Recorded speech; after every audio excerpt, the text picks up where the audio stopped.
తాకట్లో ఉన్న మీ బంగారాన్ని విడిపించి ఆ రోజు ఆన్లైన్ రేటుకి కొంటాం. Sharma gold company.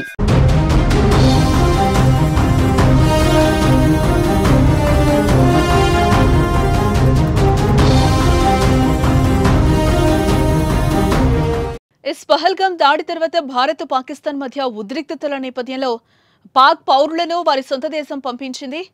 అలానే అక్కడ ఉన్న మన భారతీయులను ఇక్కడికి తీసుకొచ్చింది. ఇలా రెండు దేశాల మధ్య బోర్డర్లో కట్టుదిట్టమైన భద్రతను ఏర్పాట్లు చేశారు. దీంతో పాటు దేశవ్యాప్తంగా అన్ని ఓడరేవుల వద్ద కూడా భద్రతను కట్టుదిట్టం చేసింది భారత్.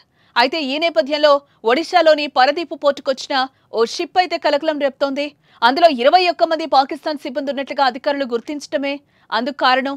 దీంతో ఆ పోర్టులో భద్రతను పెంచారు. ప్రస్తుతం ఆ ప్రాంతంలో హై అలర్ట్ ప్రకటించారు.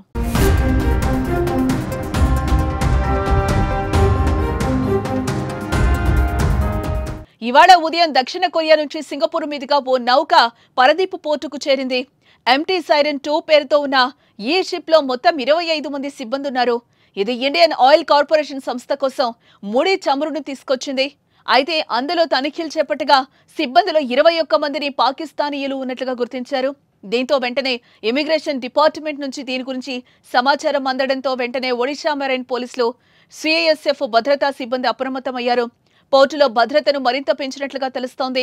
భారత్ పాక్ మధ్య ఉద్రిక్త పరిస్థితుల నేపథ్యంలో 21 మంది పాకిస్తానీయులు రావడంతో ఓడరేవు ప్రాంతంలో హై అలర్ట్ ప్రకటించారు.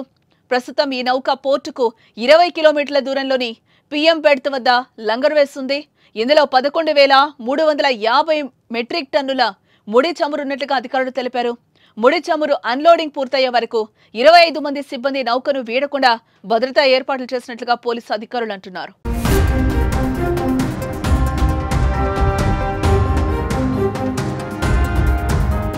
పహల్గామ్లో ఉగ్రదాడి తర్వాత రెండు దేశాల మధ్య పచ్చగడ్డి వేస్తే బగ్గుమంటోంది. ప్రస్తుతానికి ఇరు దేశాల మధ్య యుద్ధం ముగిసినట్లే కనిపిస్తున్నా కుక్కతోక వంకర అన్నట్లు పాకిస్తాన్ల బుద్ధి మారదు. అందుకే ఓవైపు కాల్పుల విరమణ అంటూనే జమ్మూ కాశ్మీర్ సరిహద్దుల్లో కవ్వింపు చర్యలకు పాల్పడుతుంది పాకిస్తాన్. ఇలాంటి సమయంలో ఇండియాలోకి 21 మంది పాకిస్తానీయులు వచ్చారనే నేపథ్యంలో భారత్ అలర్ట్ అయింది. స్థానికంగా ఉన్న పోర్టుల్లో హై అలర్ట్ ను ప్రకటించడంతో పాటు భారీగా భద్రతా బలగాలు మోహరించినట్లుగా తెలుస్తోంది.